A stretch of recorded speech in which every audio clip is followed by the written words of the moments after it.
உதாரணமா வடமேற்கு வடக்கு பகுதியில வந்து நீங்க வந்து தலைவாசல் வச்சீங்க அப்படின்னா, நீச்ச பகுதியில வந்து தலைவாசல் வச்சீங்க அப்படின்னா, அந்த வீட்ல வந்து நீங்க வந்து குடியிருந்துட்டே வரீங்க அப்படின்னா, புதுசா ஒரு வீடு கட்டுறீங்கன்னு வச்சுப்போமே. புதுசா வந்து அண்ணனுக்கோ, தம்பிக்கோ ஒரு வீடு கட்டுறாங்க அப்படின்னா, அந்த வீட்ல வந்து பாத்தீங்கன்னா, ஜெனரலா ஒரு பழமொழி சொல்லுவாங்க. யானை வந்து அசைஞ்சு தின்னும், வீடு வந்து அசையாம தின்னும் அப்படின்னு சொல்லி, அது 100% அந்த வீட்ல வந்து நிச்சயமா நடக்கும்.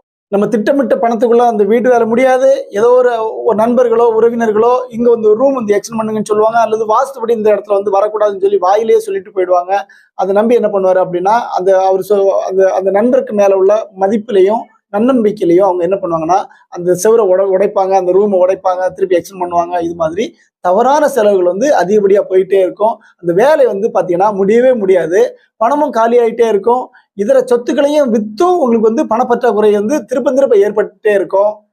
அது மட்டும் இல்லாம, அண்ணன் தம்பி உறவு வந்து ரொம்ப நெருக்கமா இருக்காது. விரிசல் விட்டுட்டே இருக்கும். தம்பி ஒண்ணு சொல்லுவாரு, அண்ணனுக்கு பிடிக்காது. அண்ணன் சொல்றது தம்பிக்கு பிடிக்காது.